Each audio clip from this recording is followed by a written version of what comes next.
Hello everyone. आज की इस वीडियो में हम बात करेंगे क्लास 11th की पॉलिटिकल साइंस का बुक 1 का चैप्टर नंबर 3 है चुनाव और प्रतिनिधित्व। ठीक है, इस चैप्टर में हम चुनाव के बारे में पढ़ने वाले हैं कि इलेक्शन भारत में कैसे होते हैं, इलेक्शन कमीशन के बारे में पढ़ेंगे। ठीक है, और इलेक्शन की क्या कमियां हैं, बहुत सारे टॉपिक को यहाँ पे हम विस्तार से पढ़ने वाले हैं, तो वीडियो को आपको बहुत ध्यान से देखना है।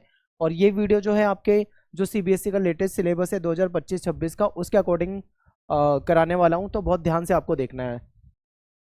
अब बात कर लेते हैं एक बार सिलेबस की। आप सभी सिलेबस जानते हैं कि जो हमारी बुक 1 है उसमें टोटल चैप्टर जो है वो 10 हैं। ठीक है, पहला चैप्टर और दूसरा चैप्टर ऑलरेडी आ चुका है। आज हम बात करने वाले हैं चैप्टर नंबर 3 की, तो तीसरा चैप्टर यहाँ पे हम डिटेल में समझने वाले हैं। टेलीग्राम ग्रुप जरूर ज्वाइन करो। अगर आपने ज्वाइन नहीं किया है उसके लिए आपको क्या करना है, टेलीग्राम पे जाना है, सर्च करना है @class11ESP। ठीक है, तो यहाँ पे आपको टेलीग्राम ग्रुप मिलेगा, इसमें आपको ज्वाइन हो जाना है। जितनी भी लेटेस्ट अपडेट है आपको यहाँ पे अवेलेबल हो जाएगी और सारे वीडियो के लिंक मिल जाएंगे, पीडीएफ नोट्स भी आपको यहाँ पे प्रोवाइड करा दिए जाएंगे, तो ये आप जरूर ज्वाइन कीजिए। इंस्टाग्राम पे आप मुझे फॉलो कर सकते हो, एकलव्य स्टडी पॉइंट, ये मेरा यूजर नेम है, इस नाम से आप मुझे सर्च कर सकते हो, मैसेज कर सकते हो, टाइम निकाल के आपको रिप्लाई कर दूंगा। और हमारी वेबसाइट पे भी सारे ऑर्गेनाइज वे में बिल्कुल मतलब सीरियल वाइज आपको नोट्स मिल जाएंगे। तो आपको गूगल पे जाके eklavyastudypoint.com सर्च करना है, क्लास 11th में जाना है, अपने सब्जेक्ट में जाना है, जो भी आपका सब्जेक्ट होगा। फिर इस तरीके से चैप्टर वाइज नोट्स मिल जाएंगे, एमसीक्यू चैप्टर वाइज मिल जाएंगे, सब कुछ आपको अवेलेबल हो जाएगा। ठीक है, तो आप यहाँ पे जाके आराम से देख सकते हैं। तो चलिए स्टार्ट करते हैं चैप्टर को। सबसे पहले देखो, 2-3 टॉपिक हैं जो आपके पेपर में पूछे जाते हैं। सबसे पहला तो टॉपिक यही है कि बताइए चुनाव से क्या अभिप्राय है, यानी कि चुनाव का क्या अभिप्राय होता है, क्या अर्थ होता है। ठीक है, चुनाव का क्या मीनिंग है, आपको ये बताना है। फिर प्रत्यक्ष चुनाव और अप्रत्यक्ष चुनाव जो होता है, इसमें क्या अंतर होता है, किसे हम प्रत्यक्ष चुनाव कहते हैं और किसे हम अप्रत्यक्ष चुनाव कहते हैं, ये भी आपसे यहाँ पे पूछा जाता है। ठीक है, तो ये 2-3 टॉपिक हैं जो आपको अच्छे तरीके से समझने हैं। तो ठीक है, तो चलिए आगे समझते हैं। फिर आपको एक एग्जाम्पल से समझाऊंगा। देखिए, मान लीजिए आपकी कोई क्लास है, क्लासरूम के अंदर हो आप, ये मान लो ये टीचर है, क्लासरूम के अंदर है, यहाँ पे कुछ स्टूडेंट बैठे हैं। अब टीचर ने बच्चों से ये पूछा कि हम क्लास का एक मॉनिटर बनाना चाह रहे हैं, मतलब टीचर ने कहा कि भाई क्लास का एक मॉनिटर बनाना चाह रही है टीचर। उन्होंने किसी बच्चे का नाम लिया, मान लो 2 बच्चों का नाम लिया। एक का नाम मान लो अजय है, ठीक है, दूसरे का नाम मान लो विनय है। ठीक है, अब टीचर इन दोनों में से किसी को मॉनिटर बनाना चाहती है, तो टीचर चुनाव करवाएगी बच्चों से, क्लास में चुनाव करवाएगी कि पूछेगी बताइए कितने बच्चे चाहते हैं कि, मान लो 40 बच्चे हैं टोटल क्लास में और 40 के 40 प्रेजेंट है, यानी एक भी बच्चा अपसेंट नहीं है, 40 के 40 बच्चे आए हैं। अब टीचर ने 40 के 40 बच्चों से ये पूछा, स्टूडेंट से पूछा कि बताइए अजय को मॉनिटर बना दिया जाए या विनय को मॉनिटर बना दिया जाए। तो भाई कुछ बच्चे ऐसे होंगे जो कहेंगे अजय को बना दिया जाए मॉनिटर, ठीक है, कुछ बच्चे ऐसे होंगे जो कहेंगे विनय को बना दिया जाए मॉनिटर। ये इलेक्शन है, ये चुनाव है, समझ रहे हो, ये क्लासरूम के अंदर चुनाव हो रहा है। इसी के हिसाब से हम आगे भी समझेंगे कि देश में चुनाव कैसे होता है। अब भाई कुछ बच्चों ने, मान लो 30 बच्चों ने ये बोला कि हम तो अजय को बनाना चाहते हैं मॉनिटर, यानी 30 बच्चों ने अजय को वोट दिया, अजय के पक्ष में वोट दिया, आप ये मान लीजिए। लेकिन जो बाकी के 10 बच्चे थे वो ये कहते थे कि हम तो विनय को बनाना चाहते हैं मॉनिटर। अब टीचर क्या करेगी, सोचिए क्या करेगी, जाहिर सी बात है जिसको ज्यादा वोट मिले हैं उसी को बना दिया जाएगा। ठीक है, यानी कि अजय को ज्यादा वोट मिल गए, यानी ज्यादा स्टूडेंट उसको चाहते हैं कि भाई वो बन जाए मॉनिटर, तो अजय को मॉनिटर बना दिया जाएगा। ये एक इलेक्शन है, चुनाव इसे यही कहा जाता है। लेकिन यहाँ पे चुनाव कितना आसान था, हाथ खड़े करवा दिए, देख लिया भाई कितने बच्चों ने अजय को सपोर्ट किया है, कितने बच्चों ने विनय को सपोर्ट करा है, तुरंत कुछ ही मिनटों में रिजल्ट आ गया और उसको मॉनिटर बना दिया जाए। अब सोचो पूरे देश के लिए चुनाव कराने हैं जहां पे जनसंख्या करोड़ों की है, तो क्या ऐसे पॉसिबल हो पाएगा कि आप बोलोगे बताओ भाई किसको प्राइम मिनिस्टर बना दिया जाए, लोग हाथ खड़ा कर देंगे भाई इसको प्राइम मिनिस्टर बना दिया जाए, उसको प्राइम मिनिस्टर बना दिया जाए, ऐसा पॉसिबल नहीं है। तो उसके लिए एक प्रोसेस अपनाई जाती है जिसको कहा जाता है चुनाव, यानी कि इलेक्शन। ठीक है, उसमें क्या होता है, वोट करते हैं, जैसे यहाँ पे स्टूडेंट वोट कर रहे हैं भाई अपने मॉनिटर के लिए, ऐसे ही हम वोट करते हैं भारत के नागरिक अपने नेता के लिए। ठीक है, एमएलए का चुनाव होता है, मान लो विधानसभा का चुनाव होता है, हमको एमएलए चूज करना है, तो हम क्या करते हैं, हम जाके वोट देते हैं। ठीक है, जो भी 18 साल का नागरिक हो चुका है वो जाके वोट देता है। ईवीएम मशीन लगी होती है, जो कैंडिडेट, कई सारे कैंडिडेट खड़े होते हैं, जो उसको पसंद आता है उसके सामने वो बटन दबा के वोट दे देता है। तो ये फिर उस एक लंबा प्रोसेस है, क्योंकि भाई लाखों की संख्या में लोग वोट देने आ रहे हैं। अब लाखों लोगों के लिए पॉसिबल नहीं हो पा रहा है यहाँ पे, तो इसीलिए फिर एक वोटिंग मशीन बनाई गई, पर्टिकुलर एक दिन बनाया जाता है कि भाई इस दिन इलेक्शन होंगे, लोग वहां पे आकर वोट देते हैं। फिर उसके बाद पर्टिकुलर एक दिन होता है जिस दिन उसका रिजल्ट आता है, काउंटिंग होती है, उसके बाद फिर पता लगता है कि कौन जीता कौन हारा। तो ये क्या होता है, ये इलेक्शन होता है। ठीक है, अब आगे समझते हैं। आई होप आपको इस एग्जाम्पल से बहुत अच्छे से समझ में आ गया होगा। अब समझते हैं चुनाव क्या है। अब तो आप अच्छे से समझ गए हो, तो अब आप लिखोगे कैसे पेपर में चुनाव क्या है। तो देखिए, किसी फैसले को लेने में सभी नागरिक प्रत्यक्ष रूप से यानी डायरेक्ट भाग नहीं ले सकते। क्लासरूम छोटा था, 40 बच्चे अवेलेबल थे, तो वहां पे तो पॉसिबल था, लेकिन जहां पे करोड़ों की संख्या हो, क्या वहां पे डायरेक्ट ऐसे करवाया जा सकता है इलेक्शन? नहीं करवाया जा सकता। ठीक है, यानी कि किसी फैसले को लेने में सभी नागरिक प्रत्यक्ष रूप से भाग नहीं ले सकते। इसलिए जनता जिस प्रक्रिया के द्वारा अपने नेता यानी अपने प्रतिनिधि यानी अपने कैंडिडेट को चुनाव करती है या चुनती है, इस प्रक्रिया को हम चुनाव कहते हैं। बिल्कुल सिंपल है। आई होप आपको ये अच्छे से याद हो गया होगा इतना सा। ठीक है, बिल्कुल सिंपल है, 2-3 लाइनें आप आराम से बता दोगे कि चुनाव क्या होता है। चुनाव में वोट कौन देता है, चुनता कौन है, जनता चुनती है। जनता में कौन आता है, भाई मैं भी जनता में आता हूं, आप भी जनता में आते हो। जब आप 18 साल के हो जाओगे तो आप भी वोटिंग कर पाओगे। ठीक है, तो हम चुनते हैं, किसको चुनते हैं भाई, हम अपने नेता या प्रतिनिधि को चुनते हैं। यानी कि जो भी हम एमएलए का चुनाव में जा रहे हैं, विधानसभा में जा रहे हैं तो एमएलए को चुनते हैं, लोकसभा के चुनाव में जा रहे हैं तो सांसद को चुनते हैं, निगम के चुनाव में जा रहे हैं तो निगम पार्षद को चुनते हैं। ठीक है, तो इस तरीके से हम चुनते हैं। तो आई होप आपको समझ में आया होगा। आगे चलते हैं। अब देखिए, चुनाव प्रक्रिया के द्वारा जनता जिस व्यक्ति को चुनाव करके संसद या विधानसभा में भेजती है, उस व्यक्ति को जनता का प्रतिनिधि कहते हैं। यानी कि हम जिसको वोट देकर जिताते हैं, हम विधानसभा में या संसद में जिसको भेजते हैं, वो हमारा जनता का प्रतिनिधि कहलाता है, या फिर उसको जनप्रतिनिधि भी कहा जाता है।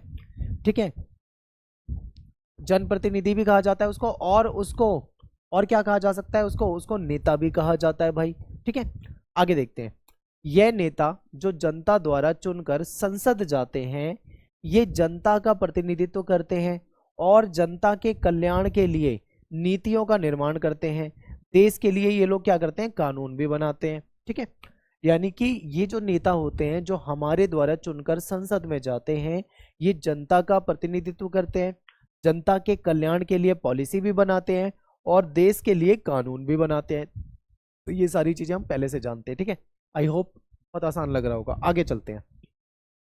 अब लोकतंत्र जो होता है, आपको पता है भारत में हम रहते हैं, तो भारत में जो शासन है वो लोकतांत्रिक शासन है। यानी कि हमारे यहाँ पे लोकतंत्र है जिसको हम डेमोक्रेसी कहा कहते हैं इंग्लिश में। ठीक है, तो जो लोकतंत्र होता है ना, उसके प्रकार देखो, 2 प्रकार के लोकतंत्र को देख सकते हो आप यहाँ पे।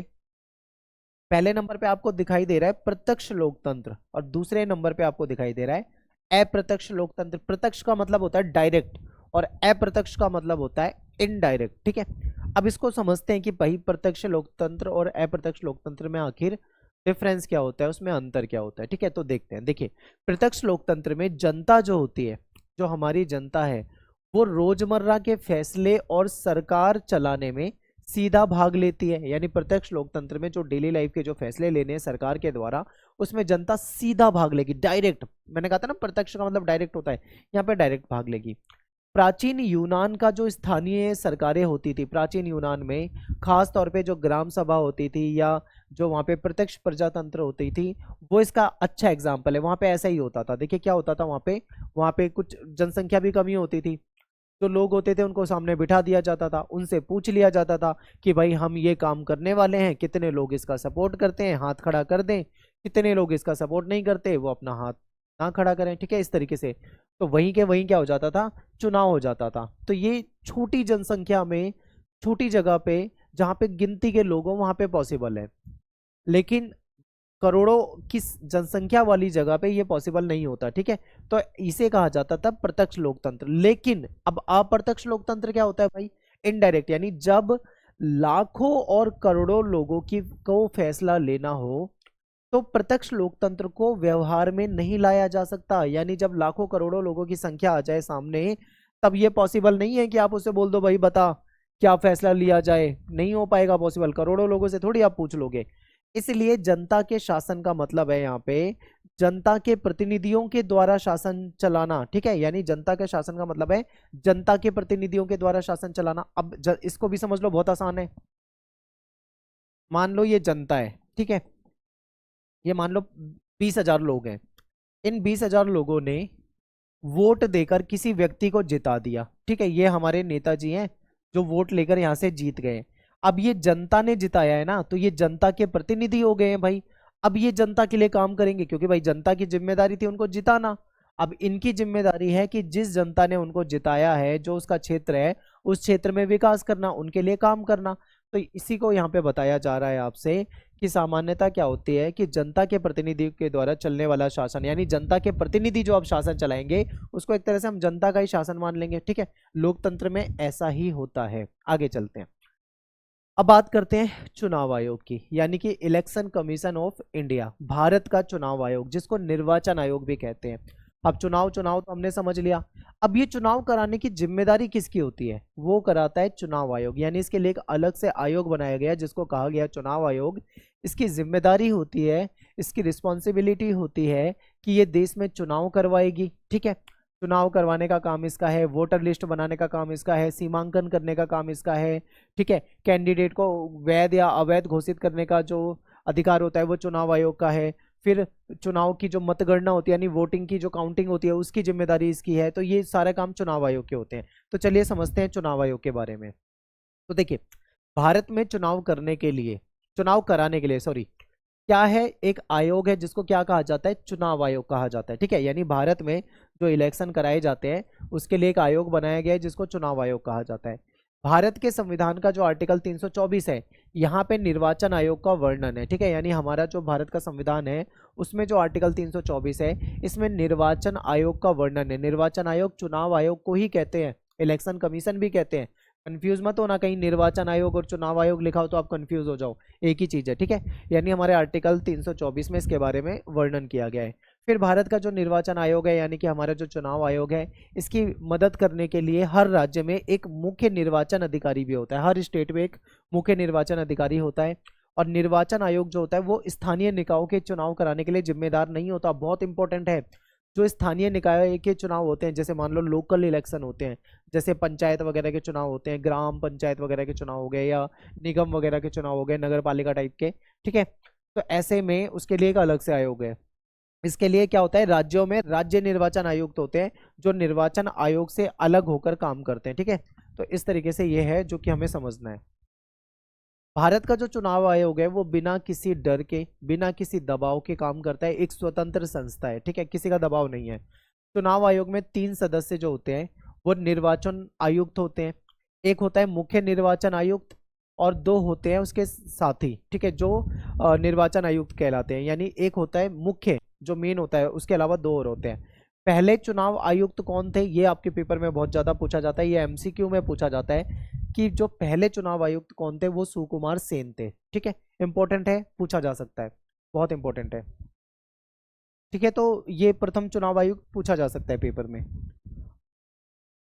हाँ, एक क्वेश्चन है, आप मुझे कमेंट में बताएंगे, वर्तमान में चुनाव आयुक्त कौन है आज की डेट में? अगर मैं बात करूं 2025 की, तो 2025 में चुनाव आयुक्त कौन है? इसका आंसर आपको गूगल पे आराम से मिलेगा। आप उसको गूगल पे जाके सर्च कीजिए, उस नाम को आपको याद भी करना है और आपको मुझे कमेंट में भी बताना है। ठीक है, कि कौन है आज के समय में। चुनाव आयोग के काम क्या होते हैं, यानी चुनाव आयोग जो होता है, इलेक्शन कमीशन जो होता है, उसका कार्य क्या होता है, क्या काम करता है इलेक्शन कमीशन? तो देखते हैं। देखिए, बहुत सारे काम है, जैसे मतदाता सूची तैयार करना, यानी एक वोटर लिस्ट होती है जिसमें वोटर्स के नाम होते हैं। उस लिस्ट को तैयार करने की जिम्मेदारी चुनाव आयोग की होती है। जब आप 18 साल के हो जाओगे, तब आप अपना वोटर आईडी कार्ड जब बनवाओगे तो आपका नाम इस लिस्ट में ऐड हो जाएगा। ठीक है, और उसी को वोटर लिस्ट कहा जाता है। तो ये वोटर लिस्ट बनाने का काम क्या करता है? चुनाव आयोग ही करता है। फिर चुनाव का संचालन करना, यानी जो चुनाव होते हैं उसको पूरी तरीके से मैनेज करना, उसको चलाना, उसको करवाना, ये सारा काम किसका है? चुनाव आयोग का होता है। ठीक है, आगे देखो, स्वतंत्र और निष्पक्ष चुनाव कराना, यानी स्वतंत्र चुनाव हो, निष्पक्ष हो, किसी भेदभाव के बिना हो, किसी को सपोर्ट ना किया जाए, इस तरीके का चुनाव कराने की जिम्मेदारी होती है चुनाव आयोग की। फिर आचार संहिता जारी करना। आचार संहिता क्या होता है? इलेक्शन से पहले जब इलेक्शन की डेट घोषित होती है तो आचार संहिता, यानी कुछ विशेष नियम होते हैं, आप इसको कुछ विशेष नियम मान लो। ठीक है, ये लागू हो जाते हैं इलेक्शन की डेट की घोषणा के साथ ही। और आचार संहिता लागू हो जाती है, कुछ रूल्स होते हैं जिसको फॉलो करना होता है नेताओं को, लोगों को। तो आचार संहिता भी जारी करने का काम किसका होता है? चुनाव आयोग का होता है। ठीक है, फिर राजनीतिक पार्टी को चुनाव चिन्ह देना। ये जो राजनीतिक पार्टी होती है, जब कोई नई राजनीतिक पार्टी बनती है तो वो इलेक्शन कमीशन के पास जाती है, उसका रजिस्ट्रेशन होता है, फिर उसको चुनाव चिन्ह वगैरह जो मिलता है वो वहीं से मिलता है। फिर राजनीतिक पार्टियों का पंजीकरण करना, यानी जो राजनीतिक पार्टियां होती हैं उसको पंजीकृत करना, उसका रजिस्ट्रेशन करना, ये काम भी चुनाव आयोग का होता है। फिर चुनाव के दौरान जो कैंडिडेट होते हैं उनके द्वारा खर्च की जाने वाली जो राशि होती है, जो पैसा होता है, उसकी सीमा तय करना भी चुनाव आयोग का ही काम होता है। चुनाव आयोग ही डिसाइड करता है कि कितना पैसा कोई कैंडिडेट अपने इलेक्शन के प्रचार वगैरह में खर्च कर सकता है। ठीक है, ये भी जिम्मेदारी किसकी होती है? चुनाव आयोग की होती है। इसके बाद एक इंपॉर्टेंट है, चुनाव आयोग के काम हमको पता लग गया, और सबसे ज्यादा जो पूछा जाने वाला क्वेश्चन है वो यही पूछा जाता है कि चुनाव प्रणाली की दोष बताओ, यानी हमारी जो चुनाव प्रणाली है उसकी आपको कमियां बतानी है कि उसमें क्या कमियां हैं। ठीक है, ये आपसे पेपर में पूछा जाता है। तो चलिए समझते हैं। देखिए कमियां क्या है भाई। वैसे तो चुनाव आयोग एक लिमिट तय कर देता है कि एक कैंडिडेट इतना ही पैसा खर्च करता है या कर सकता है, लेकिन असली में ऐसा नहीं होता। कई बार कैंडिडेट जो होते हैं, जैसे मान लो चुनाव आयोग ने बोला कि कोई व्यक्ति 10 लाख रुपए खर्च कर सकता है, ठीक है, अपने प्रचार वगैरह में जो भी है उसका, लेकिन कई बार लोग 20 लाख 50 लाख यहाँ तक कि करोड़ों रुपए खर्च कर देते हैं, यानी कि उस लिमिट से भी ज्यादा पैसा खर्च कर देते हैं, यानी अधिक धन खर्च करना, ये कमी है। फिर दूसरा क्या है? वोटों को खरीदना। आपको पता है कि जो नेता वगैरह होते हैं, उनके जो लोग होते हैं, कई बार वो वोटों को खरीदते हैं, लोगों को लालच देते हैं, दारू की बोतलें बंटवाते हैं, या फिर कुछ सामान दे देते हैं, कुछ भी, मतलब पैसा कैश भी दे देते हैं, कई जगह पे लालच दे देते हैं। तो वोटों को खरीदा जाना, ये भी एक कमी है। फिर जाति और धर्म के नाम पे वोट मांगना, ये भी एक कमी है। ठीक है, और राजनीति में अपराधियों की बढ़ती भागीदारी, यानी राजनीति जो है इसमें जो अपराधी लोग हैं, ठीक है, ये क्या है, इनकी भागीदारी जो है वो बढ़ रही है, यानी क्रिमिनल लोग जो है वो आते हैं और नेता बन जाते हैं, चुनाव लड़ते हैं, जीत जाते हैं, और कहीं ना कहीं अपराध और ज्यादा बढ़ता है। तो ये भी एक कमी है। इसके बाद देखो लुभावने वादे करना, यानी लुभावने वादे करते हैं नेता, लोगों को लालच में डाल देते हैं। ठीक है, वो अपना वोट दे देते हैं लालच में आके। चुनाव में कई बार हिंसा, लड़ाई झगड़ा, दंगा करवा दिया जाता है, तो ये भी हो जाता है। वोट के बदले कई बार पैसा दिया जाता है या कोई वस्तु दी जाती है, जैसे मान लो चादर वादर बांट दी, कंबल बांट दिए, या कोई अन्य चीज बांट दी, सिलेंडर विलेंडर कुछ भी बांट सकते हैं वो। तो इस तरीके की चीजें होती है। अन्य प्रकार के लालच देना, या अन्य प्रकार के भी लालच हो सकते हैं कि मैं जीत जाऊंगा तो मैं ये कर दूंगा, वो कर दूंगा, तुम्हारे लिए ये बनवा दूंगा, इस तरीके की चीजें, कई बार ऐसा भी लालच करते हैं, देते हैं। ठीक है, तो ये सब क्या है, उसके दोष है। अब एक क्वेश्चन और आता है कि चुनाव सुधार के सुझाव, यानी जो इलेक्शन है, ठीक है, इलेक्शन में बहुत सारी कमियां होती हैं जो कि हमने अभी पढ़ा है, लेकिन उसमें कैसे सुधार किया जा सकता है, उसके लिए आपको कुछ सुझाव देने हैं। तो क्या क्या हो सकता है? तो देखो सुझावों में आप बता सकते हो कि सर्वाधिक मत से जीत वाली प्रणाली के स्थान पर समानुपातिक प्रतिनिधित्व प्रणाली लागू करनी चाहिए। ये तरीका हो सकता है, हालांकि ये बड़े इलेक्शन में ये ज्यादा कामयाब है नहीं, लेकिन फिर भी कुछ हद तक इसको लाया जा सकता है। अब ये दोनों प्रणाली क्या होती है, इसके बारे में आगे हम डिटेल में पढ़ेंगे। ठीक है, अच्छे से पढ़ेंगे, समझेंगे। अभी फिलहाल आप यही समझ लो कि जो सब सर्वाधिक मत से जीत वाली प्रणाली, यानी जो सबसे ज्यादा वोट लेकर आएगा वो जीत जाएगा, इस सिस्टम को हटा के समानुपातिक प्रतिनिधित्व प्रणाली जो है उसको लागू करना चाहिए। ऐसा हो सकता है, किया जा सकता है। फिर क्या होता है, राजनीतिक दलों को, इससे क्या होगा, राजनीतिक दलों को उसी रेशियो में सीट मिलेगी जिस रेशियो में उनको वोट मिलते हैं। ठीक है, जिस रेशियो में उनको वोट मिलेंगे उतनी ही सीटें मिलेगी, तो ये अच्छा माना जा सकता है। फिर संसद और विधानसभा में जो 1/3 सीटें हैं उस पर महिलाओं को आरक्षण दे देना, ऐसा माना जाता है कि अगर आरक्षण दे देंगे तो ठीक हो जाएगा। ठीक है, काफी हद तक मतलब सुधार हो जाएगा। यदि किसी उम्मीदवार के विरुद्ध कोई क्रिमिनल केस है तो उसको चुनाव लड़ने की कोई परमिशन नहीं होनी चाहिए, उसको बिल्कुल रोक देना चाहिए, उसको तो पर्चा ही नहीं भरवाना चाहिए उसका चुनाव का, ये भी किया जा सकता है। ठीक है, फिर राजनीतिक जो पार्टी होती है उनका जो काम करने का जो तरीका होता है उसको नियंत्रित करने के लिए कोई कानून होना चाहिए। चुनाव प्रचार में जो लोग जाति और धर्म का इस्तेमाल करते हैं इस पर बिल्कुल बैन होना चाहिए। ठीक है, पूरी तरीके से बैन कर देना चाहिए, उस पार्टी को बैन कर देना चाहिए। फिर चुनावी राजनीति में धर्म के प्रभाव को नियंत्रित करने के लिए कठोर प्रावधान होने चाहिए। ठीक है, तो ये कुछ तरीके हो सकते हैं। नेक्स्ट है हमारा भारत में चुनाव व्यवस्था। हमारे यहाँ पे चुनाव व्यवस्था को समझते हैं। तो देखिए भारत एक लोकतांत्रिक देश है, ये चीज हम पहले ही पढ़ चुके हैं और हम सभी जानते हैं। हमारे यहाँ पे जो चुनाव होते हैं वो निष्पक्ष होते हैं और लोकतांत्रिक तरीके से होते हैं, यानी कि सभी को चुनाव लड़ने का भी अधिकार है और जो हमारे यहाँ पे 18 साल के हो गए हैं उनको वोट देने का भी अधिकार है। ठीक है, तो ये लोकतांत्रिक अधिकार है हमें। फिर भारत के संविधान में चुनाव संचालन की पूरी व्यवस्था का विस्तृत वर्णन मौजूद है।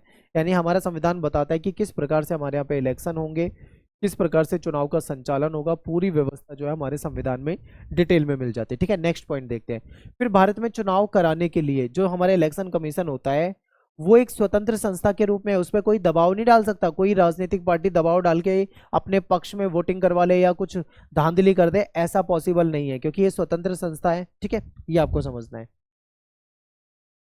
भारत में दो प्रकार की चुनाव व्यवस्था है। ठीक है, कौन कौन सी दो प्रकार की चुनाव व्यवस्था है? एक तो है फर्स्ट पास्ट द पोस्ट प्रणाली या सिस्टम। इसका मतलब क्या होता है? जो सबसे आगे वही जीते, सर्वाधिक मत के आधार पे जीत, इसको कहा जाता है। ये बहुत सिंपल होता है, इतना सिंपल होता है कोई भी समझ जाएगा। अब आप वापस से उस एग्जाम्पल पे आओ जब मैंने आपको बताया था वीडियो के स्टार्टिंग में कि क्लास की एक टीचर है, वो दो बच्चों का चुनाव कराना चाह रही है। ठीक है, दो बच्चों में मॉनिटर बनाना चाहते हैं कि एक है अजय और एक है विनय, मैंने आपको बताया था।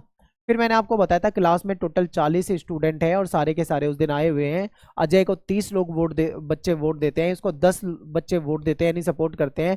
तो यहाँ पे क्या हुआ? जिसको ज्यादा वोट मिले वो जीत गया, यानी अजय को 30 वोट मिले, ज्यादा मिले तो ये जीत गया। यही सिस्टम जो होता है इसी को कहा जाता है first past the post system, यानी कि जो सबसे आगे वही जीते, या फिर हिंदी में और शुद्ध हिंदी में जाए तो सर्वाधिक मत के आधार पे जीत, यानी जिसको सर्वाधिक मत मिलते हैं, जिसको सबसे ज्यादा वोट मिलते हैं वो जीत जाता है। इसी को हम सर्वाधिक मत के आधार पे जीत कहते हैं। ठीक है, सिंपल है बिल्कुल, कोई भी समझ जाएगा। ये तो हो गया एक सिस्टम।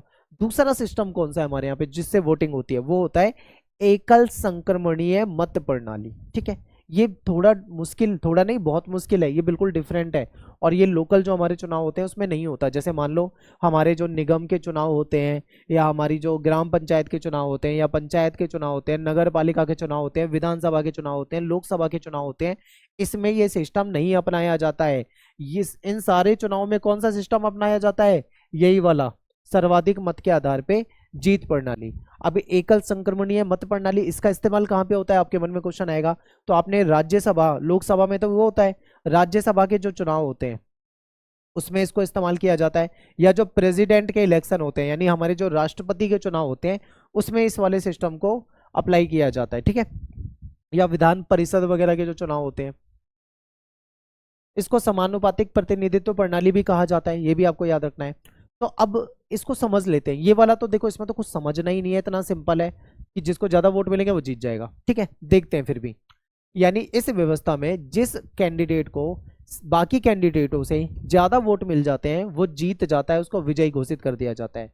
विजयी प्रत्याशी के लिए ये जरूरी नहीं है कि उसको कुल मतों का बहुमत मिले, कोई मतलब नहीं है। जिसको सबसे ज्यादा वोट मिले बस वो जीत गया, जो सबसे आगे है वही जीते प्रणाली कहा जाता है इसको। ठीक है, इसे बहुलवादी व्यवस्था भी कहते हैं। संविधान में इसी विधि को स्वीकार करता है हमारा संविधान। ठीक है, तो ये हो गया।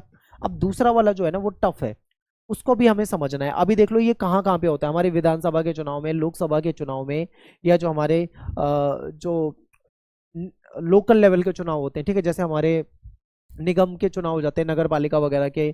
ठीक है, निगम पार्षद वाले जो चुनाव होते हैं या फिर पंचायत वाले जो चुनाव होते हैं उन सब में यही सिस्टम लागू होता है। दूसरा है समानुपातिक प्रतिनिधित्व प्रणाली। भारत में ये जो प्रणाली है इसको केवल अप्रत्यक्ष चुनाव के लिए ही सीमित रूप से, यानी बहुत कम रूप से अपनाया गया है। भारत में जब राष्ट्रपति के चुनाव होते हैं या उपराष्ट्रपति के चुनाव होते हैं या राज्यसभा के चुनाव होते हैं या फिर विधान परिषद के चुनाव होते हैं तब ही इसका इस्तेमाल किया जाता है। और इसमें हम वोट नहीं देते, ये याद रखना। पहले वाले में क्या था? हम वोट देते हैं यानी जनता वोट देती है, इसमें हम वोट देते नहीं है। तो आपके मन में क्वेश्चन आएगा अगर हम यानी जनता वोट नहीं दे रही तो फिर इनको वोट कौन देता है? भाई राष्ट्रपति का चुनाव होगा तो हम वोट नहीं दे रहे तो कौन वोट दे रहा है? आपके मन में क्वेश्चन आएगा। तो देखो इसमें वोट देते हैं हमारे द्वारा जिताए गए कैंडिडेट, जिसको हम हमारा नेता बोलते हैं। जैसे मान लो हमने किसको जिताया? एमएलए को जिताया, हमने एमपी को जिताया, यानी हमारे द्वारा जो जिताए गए कैंडिडेट होते हैं वो वोटिंग करते हैं, यहाँ पे हम नहीं करते वोटिंग। ठीक है, तो ये आपको समझना है। अब यहाँ पे देखो थोड़ा सा समझो, ये आपके एनसीईआरटी की लैंग्वेज है, इसको समझो। ये टफ है, ये मुश्किल है, इसको आसानी से नहीं समझा जा सकता। ठीक है, लेकिन फिर भी आपको समझना है। देखो मान लो राज्यसभा के चुनाव है, यहाँ पे समानुपातिक प्रतिनिधित्व प्रणाली को लाया गया है। तो कैसे चुनाव होते हैं इसको समझिए। समानुपातिक प्रतिनिधित्व जो है ये एक तीसरा स्वरूप है जो भारत में राज्यसभा के चुनाव में भी देखने को मिलता है। ठीक है, इसको एकल संक्रमण मत प्रणाली भी कहते हैं और हर राज्य को राज्यसभा में सीटों का निश्चित कोटा प्राप्त है। यानी कि देखो, हर राज्य, जितने भी राज्य हैं उन सबकी एक निश्चित सीट है। आप गूगल में जाके देख सकते हो कि राज्यसभा की किस राज्य को कितनी सीटें मिली हुई है। ठीक है, जैसे मैं दिल्ली में रहता हूं तो मैं दिल्ली की बता देता हूं, दिल्ली में राज्यसभा की 3 सीटें हैं। अगर आप दिल्ली के अलावा किसी और स्टेट से हो तो वहां पे, ठीक है, मान लो आप दिल्ली में नहीं रहते, आप यूपी, पंजाब, बिहार कहीं और से हो, तो आप अपने गूगल पे सर्च करो कि आपके राज्य में राज्यसभा की कितनी सीटें, आपको पता लग जाएगा। ठीक है, तो यानी कि सब स्टेटों की एक सीट जो है वो फिक्स कर रखी है।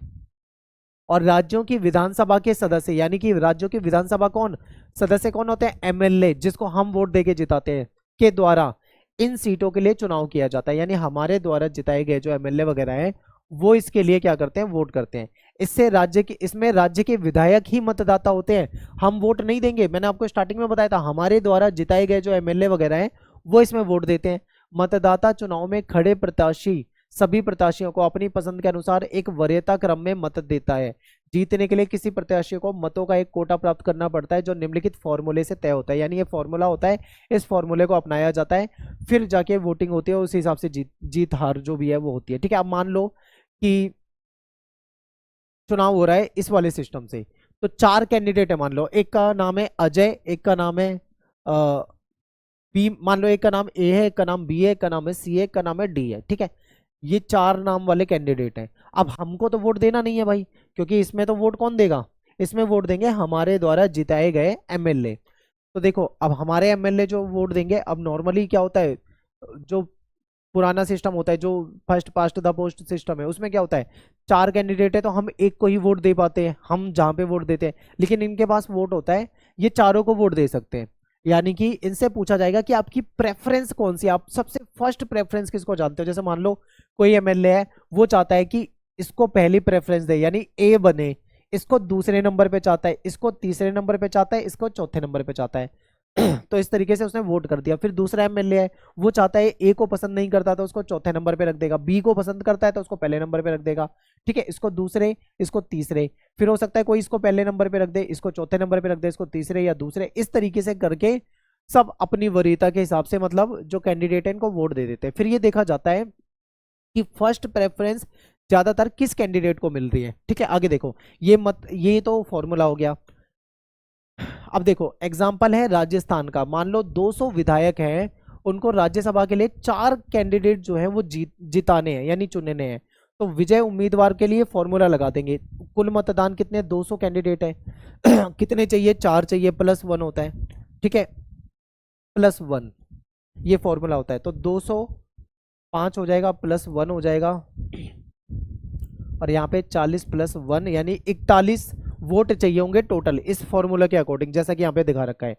जब मतगणना होगी तब उम्मीदवार को प्राप्त करने के लिए देखा जाएगा प्रथम वरीयता वोट गिना जाएगा। यानी कि जैसे मान लो 4 कैंडिडेट थे, किसी ने पहले नंबर पे एक को रखा, किसी ने चौथे नंबर पे एक को रखा, किसी ने दूसरे नंबर पे एक को रखा, मतलब फर्स्ट प्रेफरेंस उनकी है।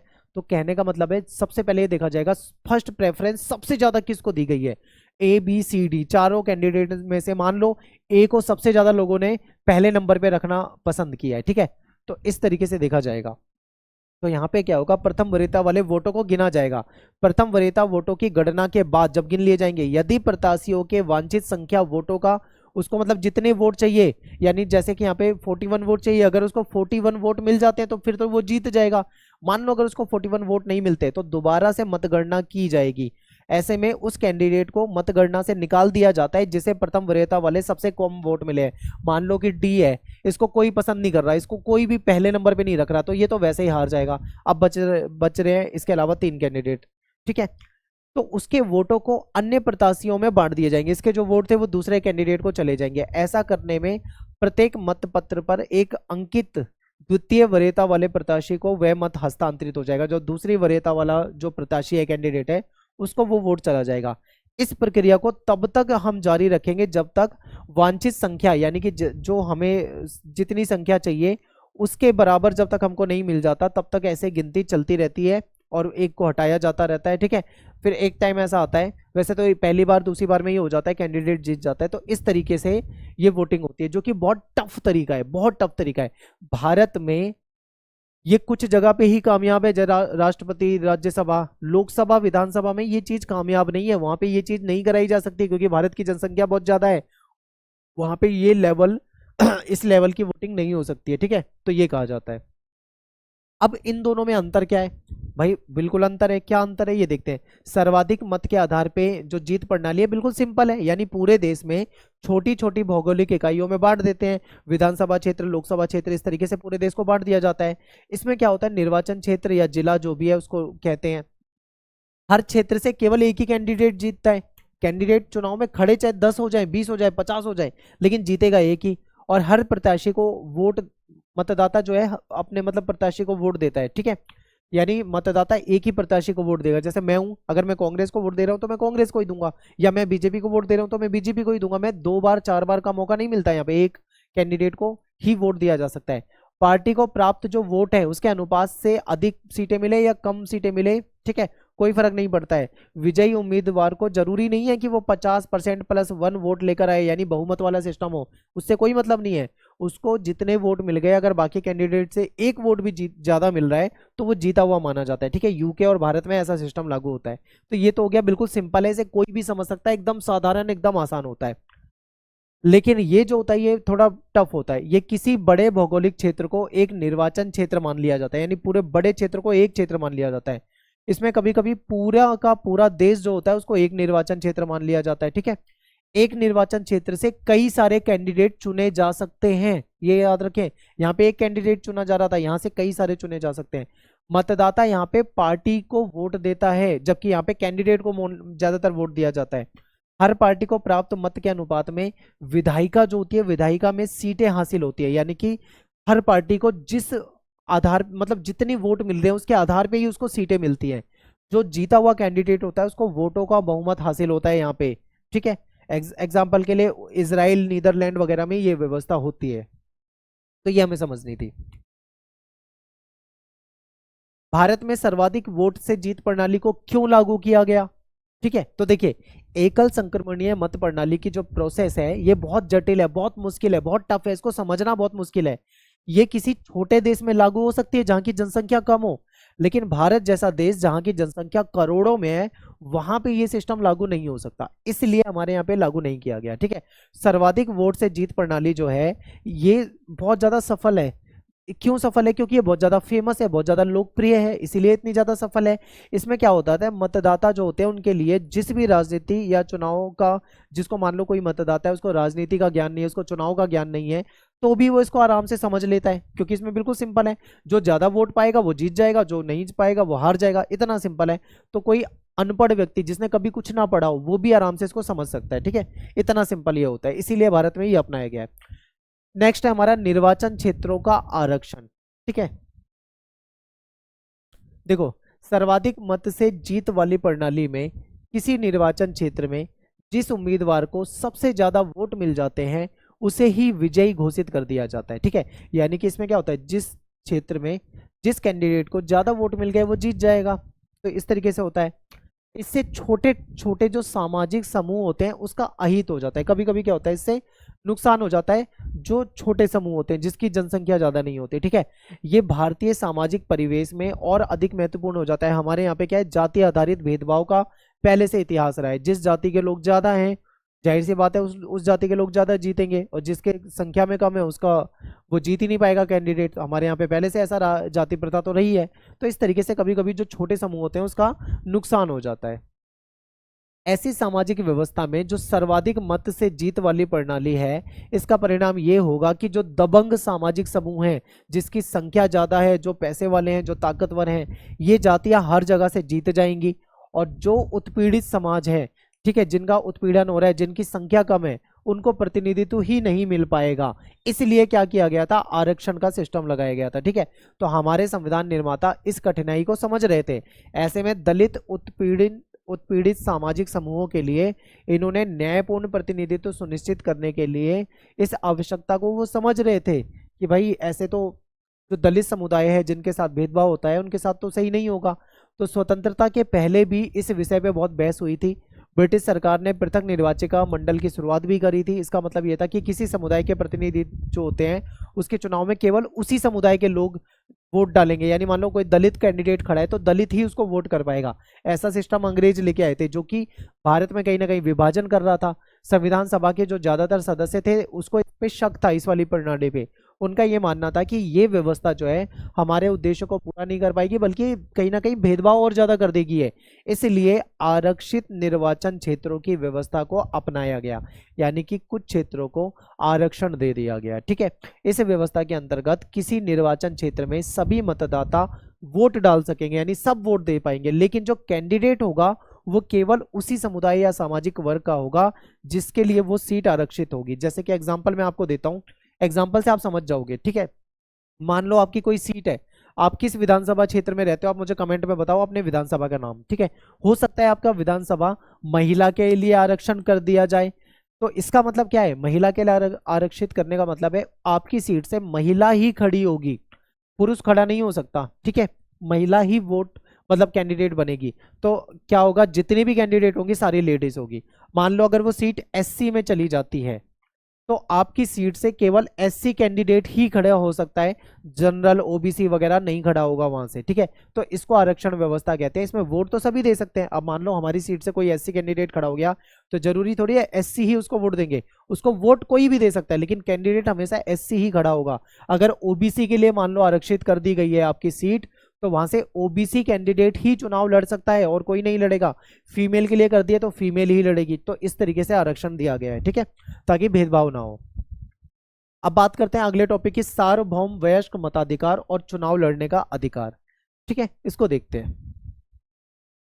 भारत में सभी नागरिकों को सार्वभौमिक वयस्क मताधिकार प्राप्त है। इसका मतलब क्या है कि हर नागरिक, भारत का जो नागरिक है, हर व्यक्ति जो 18 साल की जिसकी उम्र हो चुकी है वो वोट कर सकता है, यानी वो मतदान कर सकता है। ठीक है, चाहे वो किसी भी धर्म का हो, किसी भी जाति का हो, किसी भी समुदाय का हो, रंग रूप वेशभूषा विचारधारा कुछ भी हो, कोई मैटर कुछ भी नहीं है।